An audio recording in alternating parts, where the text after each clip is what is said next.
Thank you so much for joining us today. Good afternoon, everyone, and welcome to session three of our Financial Foundation Summer Series. This session is titled Goals-Based Savings, Budgeting for the Future, brought to you by the Rising Gen Committee. We have a great session on tap today, and we're so excited to get started. We're joined by two experienced members of our Rising Gen Committee, Julie Penwell and Ben Sullivan. If you have any questions, as always, during the presentation, feel free to enter them in the chat, and we'll leave some time around the middle of the presentation and then there at the end to get to as many of those questions as we can. And as always, the recording and slides will be distributed following the call. During today's presentation, Julie and Ben will explore how effective budgeting serves as a foundation for achieving both short-term and long-term financial goals. They'll discuss why budgeting and cash flow management are essential and walk through the process of creating and maintaining a budget and share practical resources and tools that can help make budgeting easier and more effective for you all. The session will also cover strategies for saving and investing with purpose, including goals-based cash flow management, the power of starting early, and how to align your spending habits with your personal values and financial priorities, which we think is really important. So finally, they'll wrap up with some key takeaways and actionable next steps that you all as the participants can begin implementing right away. Whether you're building your first budget, refining your current approach, or looking for ways to better connect your spending decisions to future goals, today's discussion is designed to provide practical insights and actionable guidance. So without further ado, Julie, please take it away. Thank you for that, Barrett. So again, welcome everyone. We're really glad to have you all join us for our third Financial Foundations webinar this summer. We're going to be focusing our conversation on goals-based budgeting and savings. As Barrett shared, my name is Julie Penwell. I'm a financial advisor and a vice president at Wellspire. And I'm Ben Sullivan. I'm an assistant vice president and advisor at Wellspire. I'm looking forward to this conversation, Julie. It's great. So today's goal is to provide everyone with a practical framework for thinking about budgeting, cash flow, and savings, and creating a strategy that is approachable and relevant to you. As Barrett shared, today's conversation is for really anyone that's approaching a budgeting or a cash flow exercise. This is true for those seasoned budgeters like some of ourselves, or for those that are just starting out in their cash flow journey. Right. And we know budgeting can sometimes feel restrictive and overly detailed, but our goal for today is to reframe it as a tool rather than a chore. A budget is not about saying no to everything. It's about understanding your options, making intentional decisions, and creating a system that gives you flexibility while supporting your goals. Here's a quick overview of how we'll spend our time today. We'll start with why budgeting and cash flow management matter, walk through the making of a budget, dive into some budgeting resources, discuss how savings and investments fit into the budgeting conversation, finally finishing with a few key takeaways while reserving ample time for some questions and answers at the end. So as financial advisors, Ben and I believe that having a strong understanding of cash flow is really one of the building blocks of a healthy and sustainable financial plan in the long term.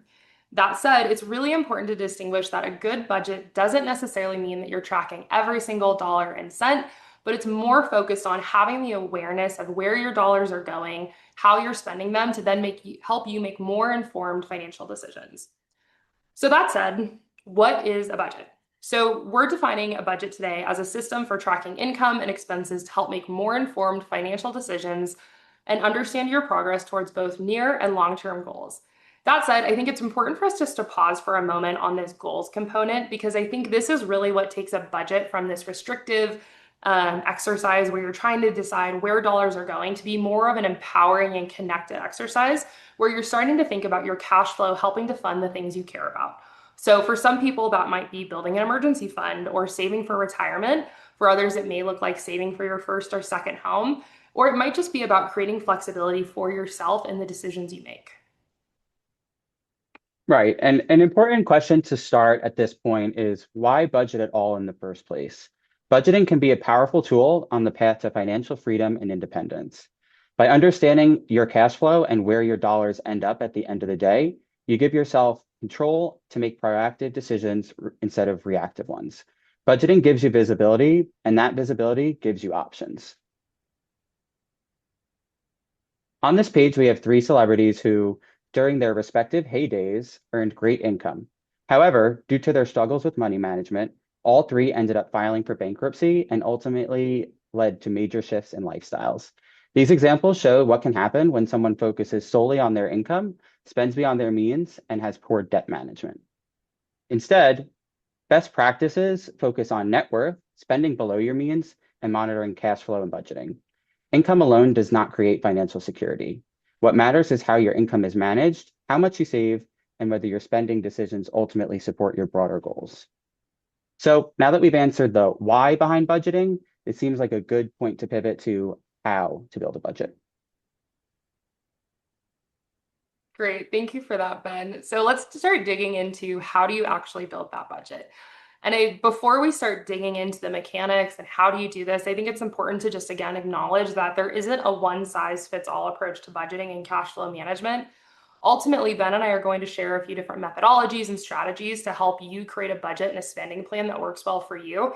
But the best plan is going to be whichever one you use consistently and that you're welcome or you're excited to start working on. So that said, let's talk about the fundamentals of what go into your budget. So we've listed 4 categories here, and I'll start with the top line. What's going in? What are the dollars that are available for you for spending? So this is really focused on understanding your income, whether that's earned income or income you're receiving through some kind of other activities. The next component is probably the most complex and where you spend a lot of time when you're working on your budget, and this is understanding expenses. Ben and I will talk through the different ways to categorize expenses and how to think about those different buckets within your plan. Once you understand income and expenses, then you look at those two numbers in coordination. How do they look? Are you spending more or less than what you're making? Spending less than what you make is a really fundamental concept when it comes to your financial picture. And there's this idea of living below your means, which is the concept of spending less than what you make. So this is a really important component of budgeting and cash flow management that we'll spend time digging into today. After you've looked at income, expenses, and how those two numbers relate, then you want to start thinking about the saving component. So Ben and I see savings as a non-negotiable component of your budget. And it's something that you always want to be considering and asking yourself, gosh, how am I paying myself first? How am I incorporating some of these longer term goals into today's budget? That said, Ben, I'd love to hear a little more from you in terms of why is this so important, particularly for those who are starting their budgeting journey? For sure. One of the biggest advantages of having a clear budget is that it allows you to prioritize your savings intentionally. Even small habits can become powerful over time if they are consistent. The earlier that one saves, the longer that they can enjoy the compounding effect of portfolio performance. The difference that delaying savings by just a few years has is meaningful in terms of future values of your portfolio. Next, let's talk about income. It is important to first understand the distinction between gross income and net income. Gross income refers to income before deductions, such as tax withholdings, retirement plan contributions, or employer benefit payments. Net income, or your take-home pay, is your income after those deductions are taken out. This is what you eventually will see deposited into your bank account. This distinction is important because most people budget based on what hits their bank account. But as we noted earlier, a lot happens before that point. When you're building your budget, it's helpful to understand both numbers. Gross income can provide broader planning opportunities and benefits decisions, and will be referenced in several of the rules of thumb that Julie and I discuss later on in the presentation. Net income informs monthly spending and cash flow management, so it's also important to be mindful of. So once you have a good understanding of your income, the next step in your budget is to start looking at the expenses. A helpful way to distinguish between your general expenses is going to be looking at the non-discretionary and the discretionary category. Ben, how do we think about these two categories and what makes them different? Sure. Yeah, you can think of just non-discretionary expenses generally as the things that you need to pay for. So think housing costs, groceries, transportation, insurance, and other similar essentials. Discretionary expenses, on the other hand, include things like dining out, entertainment, travel, subscription services, and shopping. So I think one thing that sticks out to me as you're describing that, Ben, is just the important reminder that discretionary spending doesn't necessarily mean bad spending, but it's rather a category that's going to be more flexible and individualized as you align your cash flow with your goals and what's most important to you. Right. And one helpful exercise here is categorizing your expenses between needs, wants, and wishes. This can make the process feel a little bit less judgmental. It's not about labeling expenses as good or bad. It's about understanding which expenses are essential, which you may have flexibility, and which may need to be prioritized differently depending on what your long-term goals look like. So I know at the start of our presentation, I said that there is no one-size-fits-all approach to budgeting, but there are a few different rules of thumb that Ben and I think can be really helpful to incorporate into your budget or keep top of mind as you're reviewing it. So the first of which is going to be the housing ratio. So this is a rule of thumb that looks at how much you're spending in housing. So things like rent or mortgage payments. A good target can be targeting 25 to 30% of your gross income towards housing expenses. Now, the reality of that is many of us live in high cost areas like New York, San Francisco, and Seattle. So for some people, and depending on their income and their housing options, this might feel like a little bit of a stretch goal. So what we think about is as your income grows and as your budget evolves, if you're maybe not within that initial rule of thumb, think about that over time as a target that you can reach as you evolve your budget. The next rule of thumb is one that is particularly important to Ben and I as financial advisors, and this is the savings ratio. So a great target for savings can be 15 to 25% of your gross income towards savings goals. Again, the reality of this is going to be a target within your budget that flexes and adjusts over time based on your goals. So it's absolutely true that for some people, they may be allocating more savings to different goals earlier on and more dollars to other goals as they continue through their budgeting journey. We're going to spend some time today really digging into the different savings buckets and how you might allocate dollars there, but it's definitely something that you always want to be incorporating somewhere within your budget and thinking, how are you working towards that goal if you're not there already? Right. And Go sorry, go ahead, Ben. ahead. Sorry. I was just going to say it's important to note and at this point that this is kind of where personalization comes in, and there's going to be trade-offs, right? These rules of thumb don't apply to everybody the same. So while budgeting is inherently involves trade-offs, the goal is to make those intentional rather than accidental. And that said, I think one thing we just want to talk a little bit more on this slide is this idea of values-based spending. And so this is something that's particularly important to Ben, myself, and our team here at Wellspire. And it's this concept of really aligning your expenses and your budget with what's most important to you. So this is, again, thinking about the dollars you're spending and how do they align with your values and your goals. Why this is so important is really twofold. One, we want our dollars to align with what's important to us, and that's kind of the joy that comes in from spending money, or dare I say, the joy from budgeting. The other side of this is the reality, as Ben shared, is that cash flow management can often be about trade-offs. And it's often the case for a number of us that at some point we may have to make an adjustment or a pullback within our budget. So when you're already looking at this through the lens of, gosh, what's most important to me, it's easier to make and identify some of those adjustment opportunities. So now that we've talked about the basics of budgeting, how do you do it, why is it important, let's talk about the tools that are available to actually help you build your budget. So right now we live in a world where there's a lot of great softwares and apps that are available on the market to help us automate our budgeting strategies. So many of these tools utilize automated expense tracking, and they might even feature some additional personal finance tools.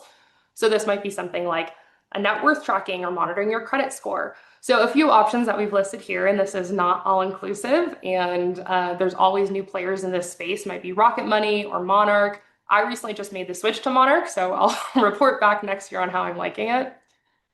But there's also kind of this tried and true method for just utilizing a spreadsheet. So for those of us that like a more granular hands-on approach to budgeting, myself included, this can be a really great tool to just dig into kind of where dollars are going and really getting into that detail. That said, I think you've heard us say this a few times on our presentation, and it's something that we really want you to hear. The reality is there isn't one tool that's going to be perfect for everyone, and you may bounce between these tools over time. So regardless of whether you're utilizing an automated expense tracker or you've got a spreadsheet, or gosh, if you're even just writing this down on a piece of paper and looking at it every month, you just want to find the best tool for you. That said, Ben, how do you think about the tools that someone might want to use when they're just getting started building their budget? For someone just getting started, it might make sense to start off small by keeping it simple. Pick one method, track it for a few months, and see what you learn. You can always add more details later. An easy way to get started is to use one payment method, whether that be a singular credit card or a singular bank account for all of your expenses. This will make your analysis much easier to start with, as everything's going to be in one space. You may even be lucky in that your provider might break down your spending by categories, and that can help you get a jump start on your budgeting. A common framework that you might also use to get started is the 50-30-20 rule. This is useful if you're building a budget, and it says that 50% of your income should be steered towards your needs, 30% to your wants, and the remaining 20% to be allocated towards savings and debt repayment. That said, there's another strategy that you might consider. I think this is one of these more high level approaches to budgeting, and it's the 20-80 rule. You might flip it and call them the 80-20 rule. And what you're doing here is you're prioritizing your front end savings. So that's the 20% of your income. And the remaining 80% is being spent in ways that are, again, aligning with your values. I think with this might be an approach that someone takes advantage of as they've built or as they've gotten used to budgeting over time and they've maybe explored a few different strategies and they feel like they might be able to step back a little bit within their granularity of their expenses. And the key point to take away from this is that while frameworks can offer some structure, they also need to be tailored to your life and goals. So this next slide is one of my favorites, as I confessed to earlier. I love a little bit more of a granular approach to budgeting. If you know me, you know I'm a detail-oriented person. And what this is showing is a visual representation of what one of those more granular budgets might really look like. So as you can see here, even on the income side, we're really digging into where our gross and what is our gross income and how does that translate to our net income. So for someone who's utilizing this, they may start to look at their pay stubs to really understand what is their federal and state tax withholding if they're in a state or an area that has local income taxes. You're also maybe starting to look at some of the payments that are automatically deducted from your paycheck. So that's looking at the different benefits you have. And this is also the area where you're going to look at some of your automated savings. So that's that front end savings that we've talked a little bit about. So this is really helpful if you really want to understand that top line dollar, what's coming in, and how does that translate to what you actually see in your bank account. On the right-hand side, this is a more granular approach to budgeting. Again, and I think where this can be really helpful is for someone that really wants to understand where dollars are going. And I think from the values-based spending approach, what can be really helpful if you have a lot of visibility into where these categories are, is you can really step back and look at your budget and say, gosh, for example, gifting is something that's really, really important to me. Well, how does my budget represent that? What percentage of my net income is going towards gifting versus other areas that maybe don't bring me as much joy? So I think this can be really helpful for someone that has the desire or the aptitude to dig into that detail. To further help visualize what we've discussed so far, we have two sample budgets for different levels of income. As you can see, when income is lower on the left-hand side of your screen, some of the categories don't perfectly fit into some of the frameworks that we discussed earlier. For this particular example with the $75,000 annual income, housing is roughly 43% of their gross income. So a great deal higher than the 25 to 30% rule of thumb that we just talked about. However, noting this discrepancy, tweaks are made to other spending categories to ensure that the overall they are spending within their means. You can see at the bottom of the screen, this example has a annual surplus. On the other side of the equation, when income increases, you would also think that your surplus should increase. However, as we can see on the right-hand side of the screen, so do the expenses. Certain expenses on the right-hand side of the screen stay the same, such as their gym membership, subscription services, but other things substantially increase, including their housing.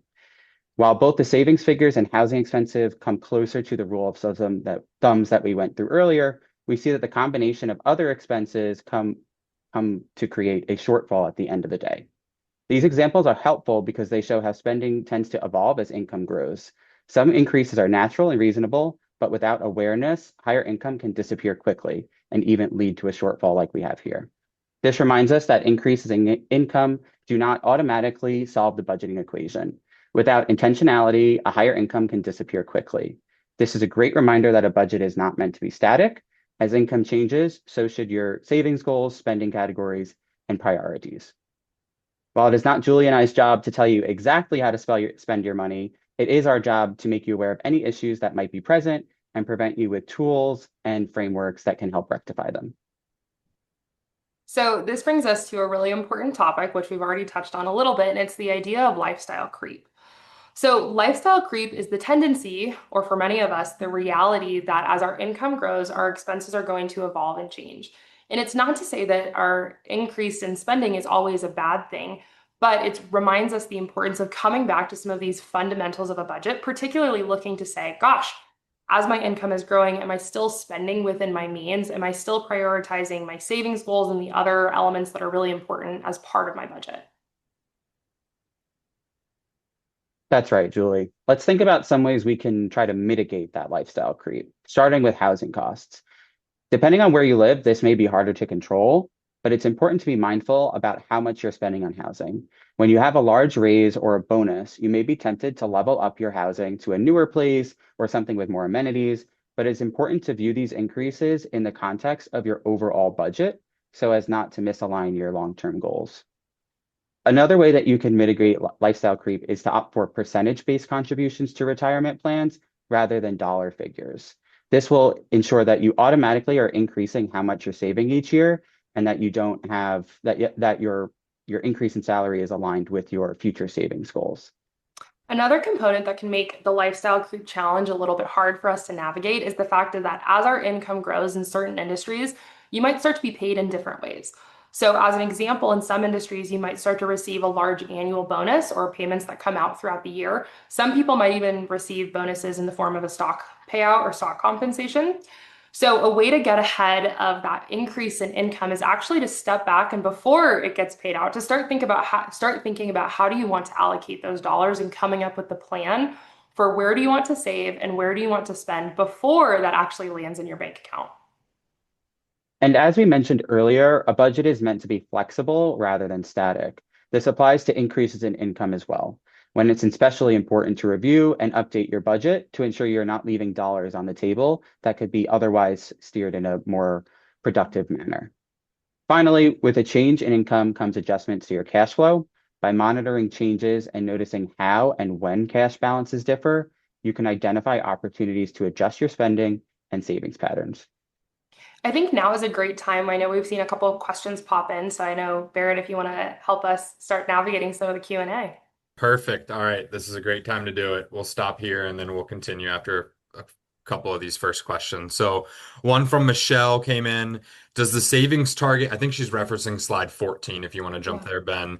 Does the savings target include things like the 401k or is that strictly for just like a typical savings account? Yeah, it's a good question. And I think part of that is going to depend on sort of where you're at and where are your goals. So, generally speaking, when we think about long-term savings targets, so this is kind of that retirement, how do we plan for not only tomorrow, but 30 years from now, that 15 to 25% is a good target. The reality of that, which we'll talk a little bit more about, is that there's other savings goals that are important to us at different points.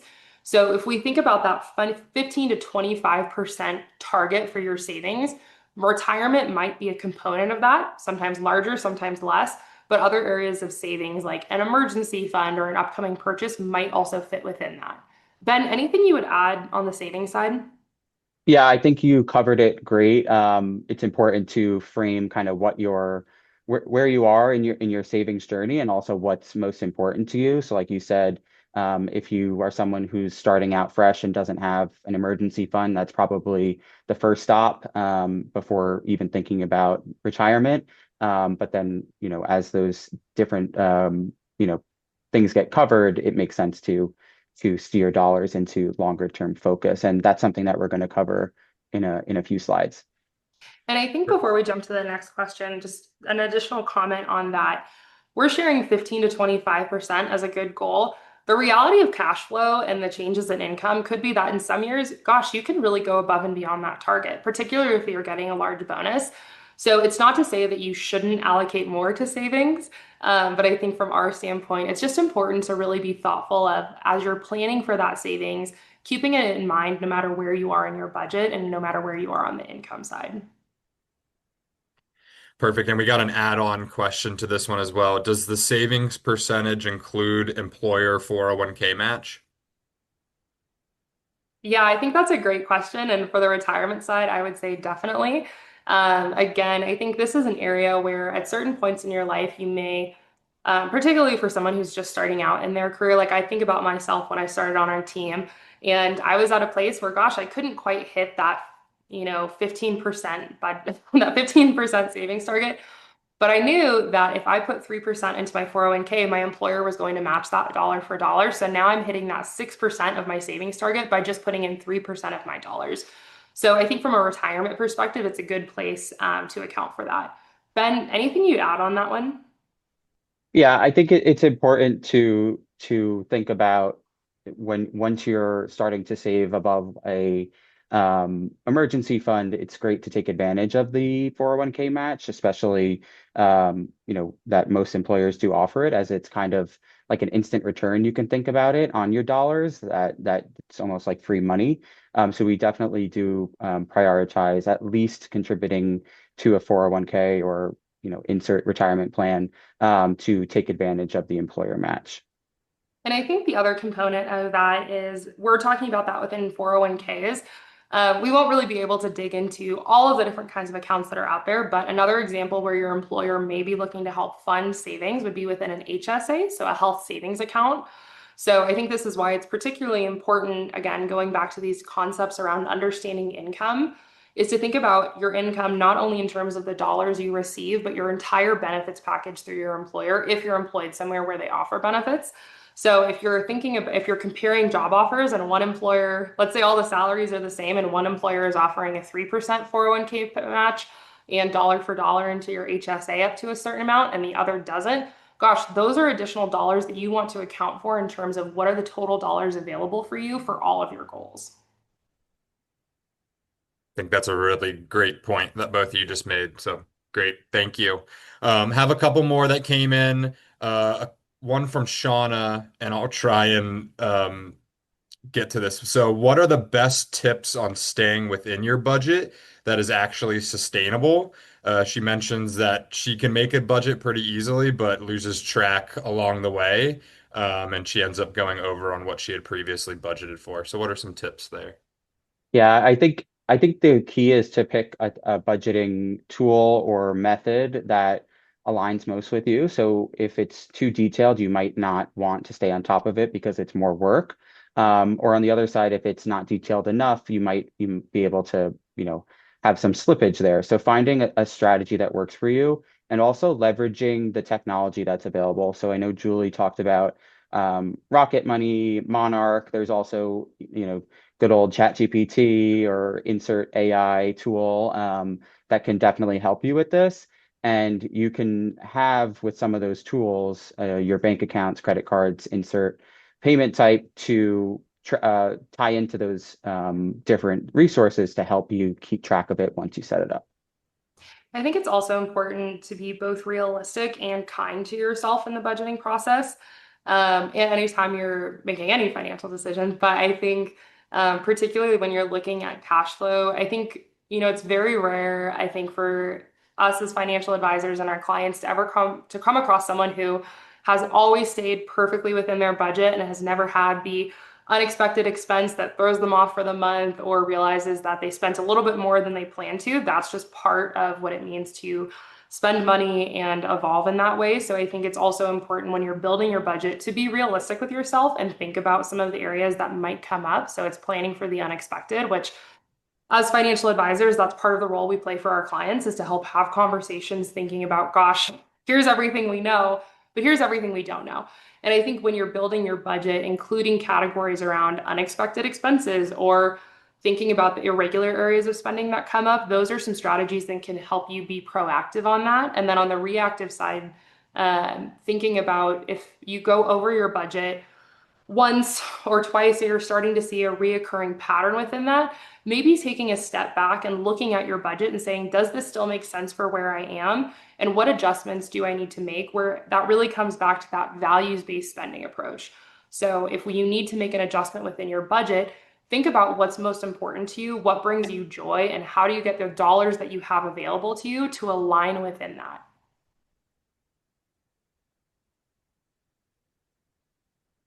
Great. Okay. Um, we had a couple others pile in, but I don't want to disrupt the flow. So if you want to jump on to the next couple slides, we can get to the remaining questions at the end. Yeah, well, this is a great. So we've spent a lot of time and we appreciate all the questions digging into the fundamentals of budgeting, but now we want to take a nice natural segue into one of Ben and I's favorite topics, which is saving and investing. So as we shared at the beginning of the conversation, as part of your budget, you should always be thinking about the savings category as, again, a non-negotiable that sits on your budget. No matter what the dollar amounts you can get in there, you want to make sure you have it. So Ben, I'd love to hear if you could share with folks, how do they think about that and where that excess cash flow or savings should go? Yeah, so having the budget get helps you identify the cash flow or free cash flow that you may have. Goals-based saving helps you just decide where that cash flow should go. The goals-based cash flow management slide that you see on your screen organizes goals by time horizon, short term, intermediate term, and long term. Starting with short-term goals, which are generally between 0 and 3 years in time horizon, examples include current expenses, an emergency fund, or roughly 3 to 6 months of your non-discretionary expenses, or an upcoming big purchase. Account types that are suitable for saving towards short-term goals are checking accounts, high-yield savings accounts, or perhaps a brokerage account with a more conservative allocation focused on liquidity and lower risk assets such as money market funds or short-term bonds. Moving into intermediate term goals, which are generally between 3 and 10 years in time horizon. Some examples may include big expenses such as a home purchase or a renovation, event planning, including a wedding, or education planning. Appropriate account types here may still include high yield savings accounts, and depending on how far into the intermediate term you are, or brokerage accounts, the latter with potentially a more balanced allocation, perhaps adding in some equities to achieve a bit more return as the dollars are being saved towards these goals.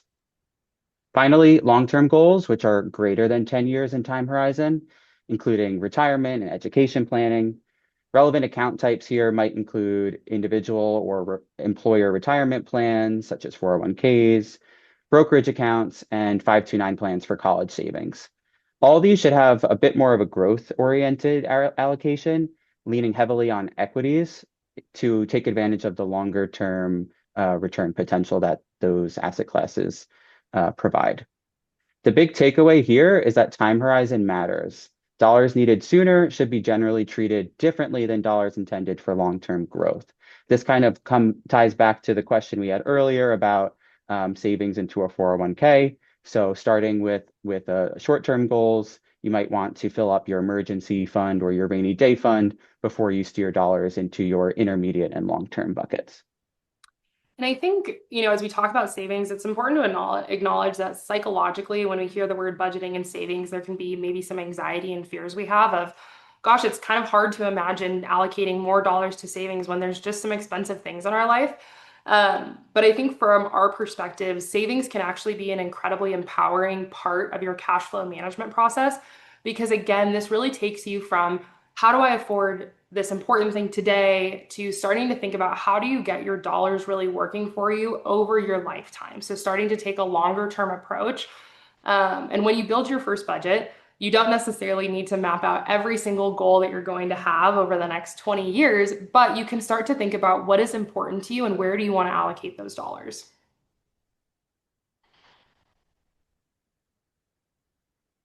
So as we wrap up, I know we've covered quite a bit today, and you're probably wondering, well, gosh, what do I take away? And here's some of the 4 things that we would say are probably, if you walk away with nothing else, this is what we hope you hear.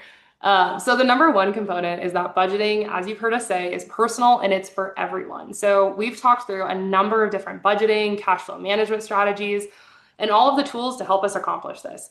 But ultimately, what's important to Ben and I for everyone to hear is that you just need to figure out what works best for you.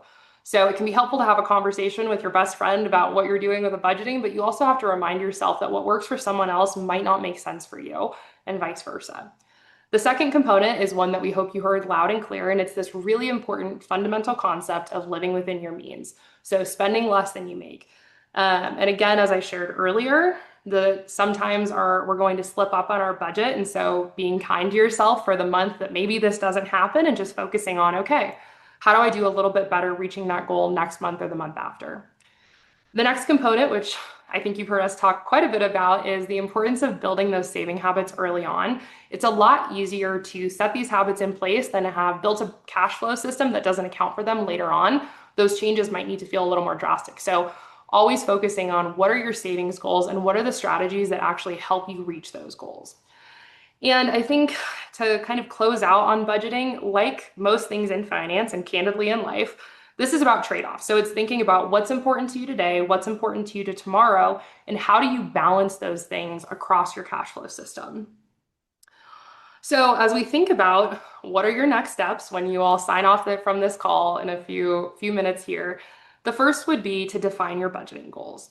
So again, whether you're a seasoned budgeter and this is an opportunity for you to really dig in and refresh your budget with a new set of eyes, or if it's your first time building a budget, think about what you're really trying to accomplish with that and then utilize that to either, again, refresh your budgeting and cash flow system or start building the system that's going to work for you.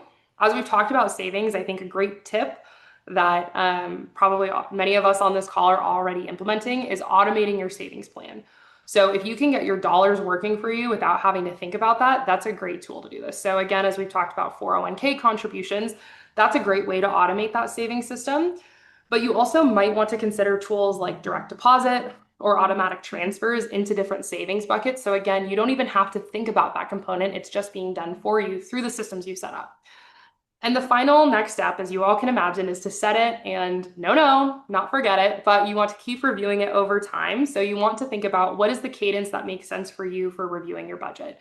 For some people, it might make sense that they want to look at that on a weekly basis, particularly if this is your first time adhering to a budget and monitoring one. For others, it might be a little more less frequent. So you might think about this on a monthly or even a quarterly basis. Again, you want to find that cadence that makes sense for you.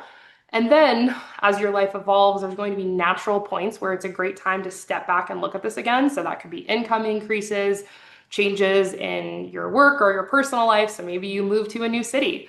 Probably a good time to take a look at this again. So finding the cadence to help set yourself up for success, not only today, but throughout your financial life. So we appreciate you joining us today, and we're not quite done yet. And I think Barrett's going to talk a little bit about some of the upcoming content we have. Awesome. Great job, Ben and Julie. Thank you so much. We're not done with you yet. We got some other questions trickling in here, but wanted to quickly tee up the final session, session 4 of our series. Sorry about that. Credit and Debit 101. That's going to be brought to us by Melissa and Tierney on August 19th at 4 p.m. So if you haven't registered for that one yet, please ensure you do. We're excited to get together with Melissa Tierney in about 1 month from today to get together for some more Credit and Debit 101 items. Um, as always, if you have interest in learning more about the Rising Gen offering that we have, please visit the website that's linked there at the bottom. Everyone will receive, again, the recording and the slides from today's discussion. So I saw a couple, Richard and Katie, discussing making sure they got these slides for their kids. So happy to do that. Please feel free to reach out if you don't receive those, but you should get them potentially end of this week or either early next week. All right, with that said, let's get to a couple last items here. One from Michelle here from earlier. What are your thoughts on putting financial data into AI like a co-pilot? Yeah, I think one of the things to think about here is use it for generalization or general questions, and don't put any. I wouldn't put any, personal identifiable information into it. So think of account numbers, social security numbers, things like that. But if you can tell it, I make X amount of dollars, my rent is this, and my goals are to save this much towards a wedding, fill in the blanks there. It can do a pretty solid job at giving you a basic kind of budget that then you can kind of tailor specifically. And it can give you like an Excel output even that you can then play around with offline. Perfect. Okay, great. Another one, I think this is a great question. How do you balance debt payoff and savings? Some financial people recommend pausing on savings and investing while paying off debt. So, for example, uh, this user's questioning whether they should oops, lost it, utilize my 403(b) employer match even while working to pay off debt. Do we have any Yeah. thoughts there?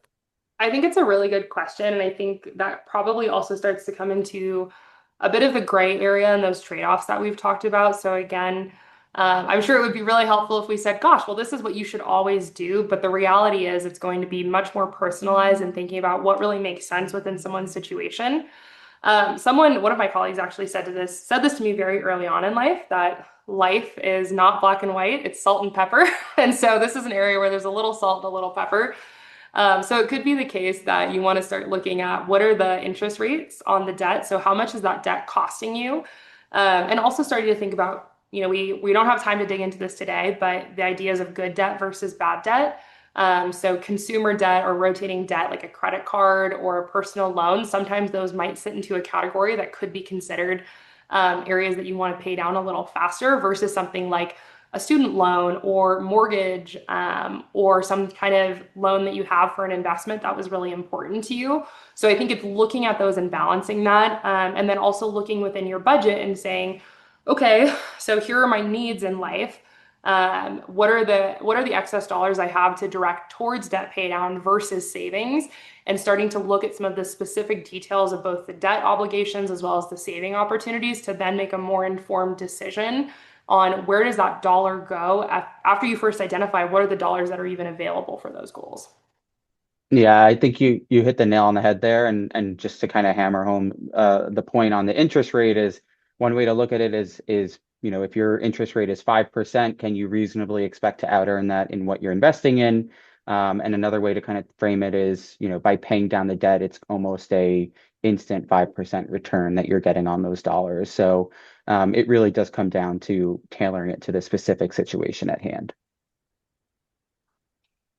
I don't think this has shown up as a question yet, but I think a natural question that also comes up is what do you do if your income varies a lot on a month-to-month basis, which is the reality for a number of folks, depending on the kind of work you do, if you get incentive compensations. And I think a great tool for that can be to start looking at what are average incomes, what can you estimate will likely come in, and then again, creating a plan for those extra dollars that might come in. Ben, anything you would say to someone that is in that position where they're trying to project income, but knowing that it's a little bit variable?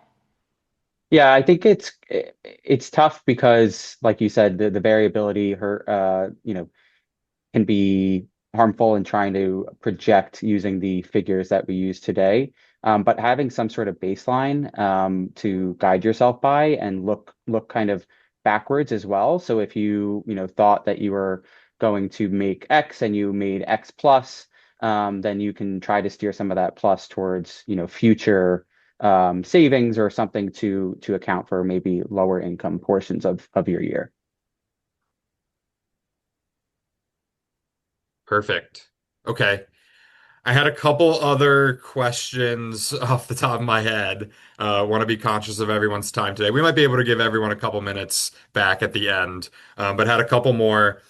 Julie and Ben, how often should I or someone review their budget? I don't think there's necessarily a set cadence, but if you're more disciplined and you've been doing it for longer, I think you'll kind of naturally feel the flow and when you're kind of on track versus somebody who's starting off, you might want to check it more periodically. And referencing back to some of the resources that we used, those some of them have alerts set up. So if you're falling out of line with what you set and it pulls in your spending data, it can send you alerts and keep you on track that way. I think being more disciplined as a newer budgeter is important. And then as you kind of, like I said, get the hang of it or have a rhythm with your cash flow, you can kind of tailor back how much time you're spending on it. One comment to add on that, which is less so how often you should review your budget, but a little bit on just how should you do that.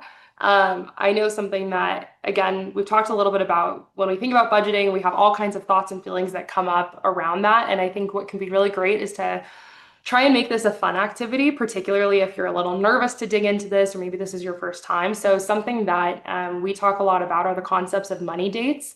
So it's allocating maybe an hour, again, a month or a week or every few weeks to look at your budget. And again, look at what you targeted and where you are relative to that, but make it something fun. So maybe it's going to your favorite coffee shop and sitting down with your favorite cup of coffee or tea and taking that time really to invest in yourself.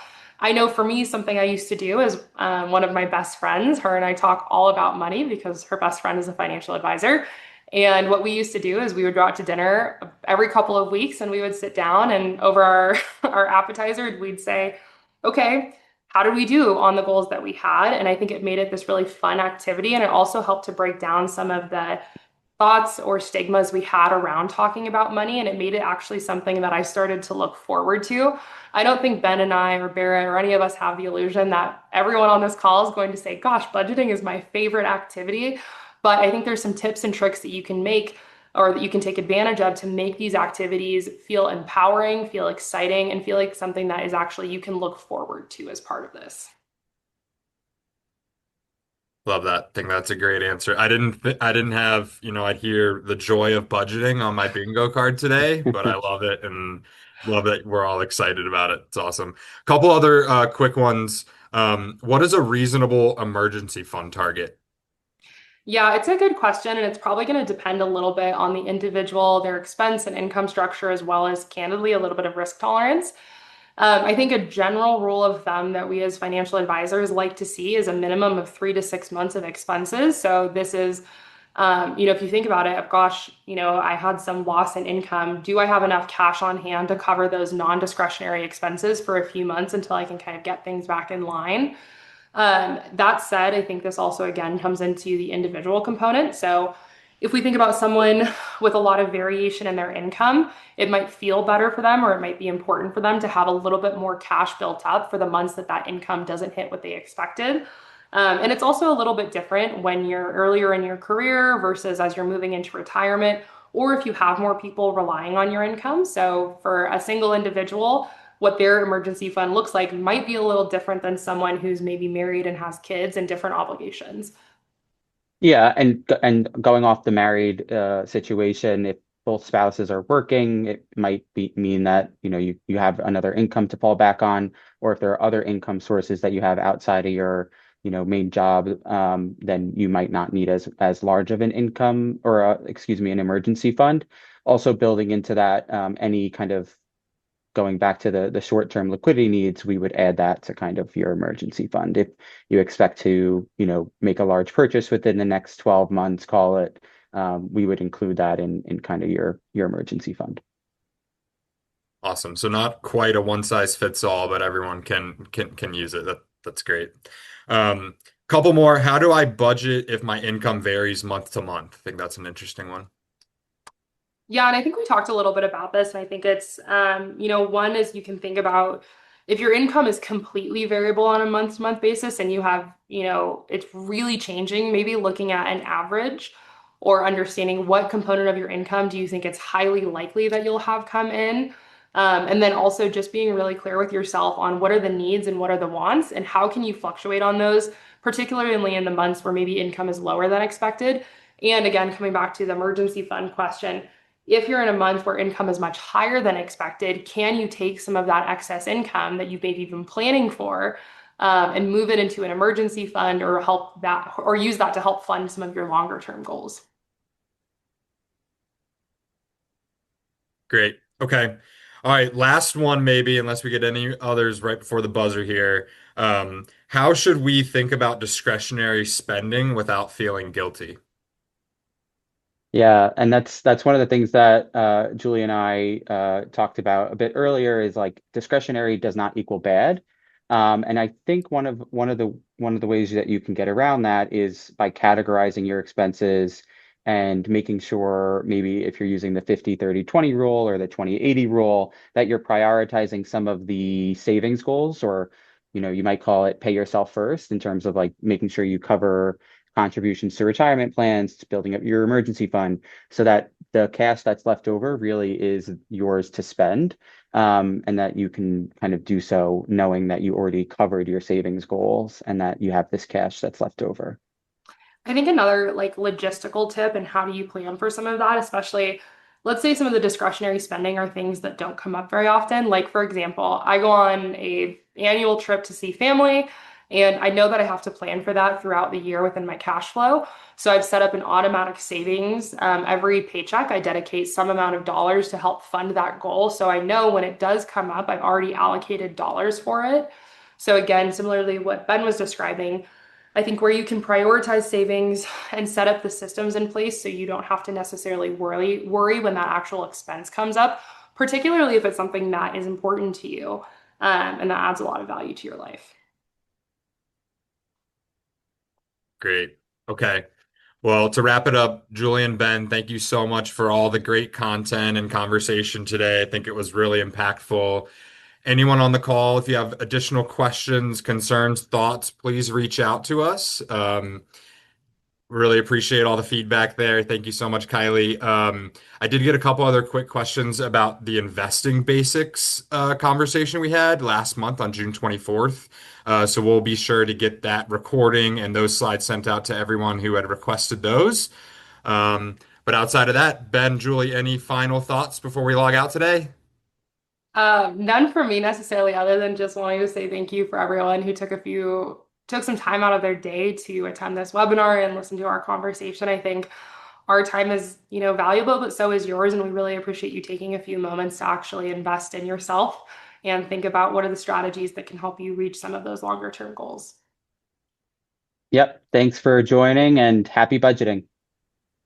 Happy budgeting, everyone. All right, we'll talk soon. We'll see everyone on August 19th. Take care.